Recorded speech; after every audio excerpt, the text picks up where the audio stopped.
నమస్తే, welcome to Sakshi education. This is Ram. ఈ రోజు గౌరవ ముఖ్యమంత్రి రేవంత్ రెడ్డి గారు ఉస్మానియా యూనివర్సిటీకి రావడం జరిగింది. సో నిరుద్యోగుల సమస్యల పైన వారు ఏ విధంగా స్పందించారనే విషయాల గురించి ఉద్యమ నాయకులు, అదేవిధంగా ఉస్మానియా యూనివర్సిటీ విద్యార్థి సంఘ నాయకులతో మనం వారి మాటలో తెలుసుకునే ప్రయత్నం చేద్దాము. నమస్తే బ్రదర్. నమస్తే.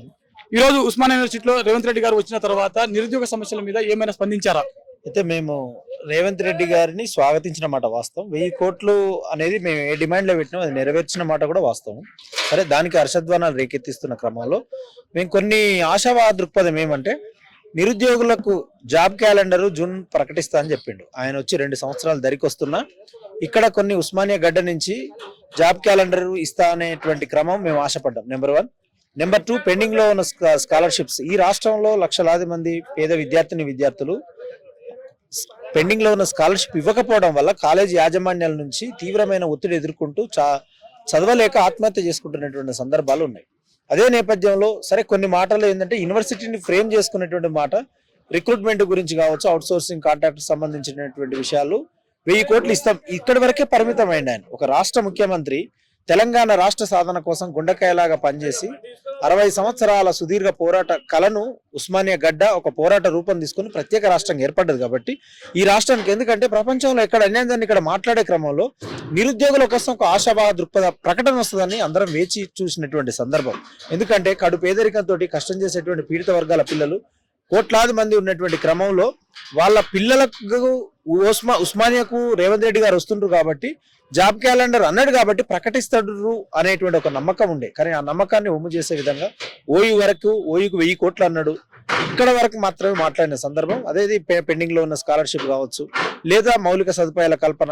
ఇంకా మేము రాష్ట్ర ప్రభుత్వానికి ఏమంటున్నామంటే, సార్ మీరు విద్యార్థుల పక్షమే కాదు, ఈ రాష్ట్రంలో ఉండేటువంటి వాళ్ళు మహిళలు, నిరుద్యోగులు, రైతులు, విభిన్న రకాల అంశాల పేరు మీద రకరకాల వాళ్ళ సమస్యలు ఉన్నాయి. మీరు 6 గ్యారంటీలు ప్రకటించవచ్చు, మా పార్టీ సపోర్ట్ ఉండొచ్చు, కానీ మా ఏఐసీఎఫ్ అనేది అటానమస్ కాబట్టి మాకు ఎక్కడ అన్యాయంగా మాట్లాడేటువంటి అవకాశం మాకు ఉంటుంది. కాబట్టి మేము పెట్టిన డిమాండ్ మీరు 1000 కోట్లు ప్రకటించిన, గతంలో బీఆర్ఎస్ ముఖ్యమంత్రి కేసీఆర్ గారు 200 కోట్లు ఏదో ప్రకటించి ఒక 60-70 కోట్లు కూడా ఇవ్వలేదు. కాబట్టి మీరు ఇచ్చినటువంటి మాటను మీరు 2 సంవత్సరాలు కాదు సార్, మీరు యూనివర్సిటీకి ఆ 1000 కోట్లు జీవో ఇచ్చిండ్రు కదా, మాకు ఆర్థికం కావాలి. మేము ఇక్కడ ఇంకొక ముఖ్య విషయం ఏంటంటే, ఇప్పుడు ఆర్ట్స్ కాలేజ్లో కానీ ఓయూలో కానీ సర్టిఫికెట్లు తీసుకోవాలి అని అంటే డబ్బులు కట్టాలి. ఇప్పుడు ఫర్ ఎగ్జాంపుల్ నాకు ఫస్ట్ పీజీ అయిపోయిందండి. ఫస్ట్ పీజీ అయిపోతే నాకు 50 లోపు ర్యాంకు కొట్టుకుంటా.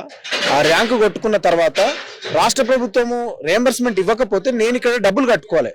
అంటే రాష్ట్ర స్థాయిలో 50 లోపు ర్యాంకు కొట్టుకొని నేను 2 సంవత్సరాలు చదువుకున్న తర్వాత గవర్నమెంట్ మీద రియంబర్స్మెంట్ మీద ఆధారపడ్డ తర్వాత నువ్వు ఇక్కడ డబ్బులు కట్టాలి అంటే పేదరికంతో వచ్చిన వాళ్ళం ఎక్కడ కడతామండి? కాబట్టి ముఖ్యమంత్రి గారు మీరు ఇచ్చేటువంటి 1000 కోట్లలో దీని యొక్క ప్రధాన అవకాశం ఉండాలి. దాంతోపాటు పీజీ వాళ్ళు సుదూర ప్రాంతాల నుంచి 50 లోపు ర్యాంక్ కొట్టుకొని వచ్చిన వాళ్ళు పీజీకి సంబంధించిన విషయాలలో 10,000, 15,000 హాస్టల్ ఫీజు కడతారండి. మీరు చూడండి, బయట ఎస్సీ హాస్టల్ కానీ బీసీ కాలేజ్ హాస్టల్స్ చూసినప్పుడు గవర్నమెంట్ హాస్టల్స్ లో ఒక్క రూపాయి లేకుండా కూడా సర్టిఫికెట్లు పెడితే గవర్నమెంట్ వాళ్ళకి ఇచ్చేస్తుంది. ఉస్మానియా అనేది ఒక గవర్నమెంట్ విశ్వవిద్యాలయము. దీంట్లో 10,000 కట్టాలి, 20,000 కట్టాలి ఫస్ట్. ఇంకొకటి పిహెచ్డి స్కాలర్లకి ఏదైతే అడ్మిషన్ వచ్చిన తర్వాత వాళ్ళకి ఫెలోషిప్లు ఇవ్వాలి. పరిశోధన గురించి మీరు మాట్లాడినారు. సరే, ప్రతి మాట నీటి మీద ఒక రాతలాగా ఉండకూడదు. గతంలో బీఆర్ఎస్ ముఖ్యమంత్రి మాట్లాడిన మాటల వరవడి మీరు ఈ రోజు అద్భుతమైన ప్రసంగం చేశారు, అందరిని మెప్పించారు.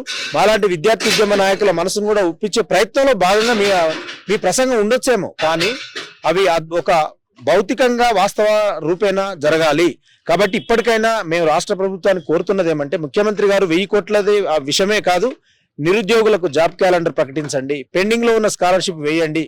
ఈ రాష్ట్రంలో ఉండేటువంటి వాళ్ళు బడుగు బలైన వర్గాలు, పేద వర్గాలు, బీసీకి రిజర్వేషన్ కి సంబంధించిన కులగణన విషయంలో కూడా మీరు ప్రత్యేకమైన చొరవ చూపించి, ఇవాళ కేంద్ర ప్రభుత్వము బాధ్యత వహిస్తుండొచ్చు, కానీ రాష్ట్ర ప్రభుత్వంగా మీరు అన్ని రాజకీయ పార్టీలను ముందుకు తీసుకెళ్లి ఒక ప్రత్యేకమైన చొరవతోటి భాగస్వామ్యంగా ఉండి బీసీ వర్గాలకు 42% రిజర్వేషన్ కావాలనేటువంటి ఒక మంచి ప్రకటనకు ఆస్వాదించాలని మేము అభిప్రాయపడుతున్నాం.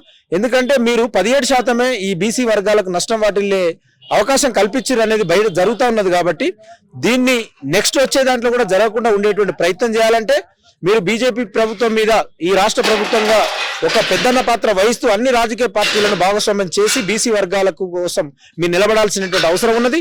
సాయి ఈశ్వర్ లాంటి వ్యక్తి చనిపోకూడదు. సరే చనిపోయిండు, కానీ అటువంటి మరణాలు మళ్ళీ రావద్దు. తెలంగాణ రాష్ట్రం కోసం 1200 మంది అమరవీరుల నెత్తుటి సాక్షి ఏర్పడ్డ రాష్ట్రంలో ఆత్మహత్య ప్రజాపాలన జరగదు. కాబట్టి మీరు బీసీ వర్గాలకు 42% రిజర్వేషన్ ప్రకటించి, నిరుద్యోగులకు ఉద్యోగాలు ప్రకటించి, పెండింగ్ లో ఉన్న స్కాలర్షిప్ ఇచ్చి, ఈ ప్రభుత్వ పాఠశాలలో కావచ్చు, కళాశాలలో కావచ్చు, ఈ రాష్ట్రంలో ఉన్నటువంటి సమస్యలు మీరు పరిష్కరించండి. డంబాచార ప్రసంగాలే కాకుండా అది వాస్తవ రూపేణ జరగాలని కోరుకుంటూ ఉస్మానియా విద్యార్థి నేతగా మేము ప్రత్యేకంగా తెలియపరుస్తా ఉన్నాం.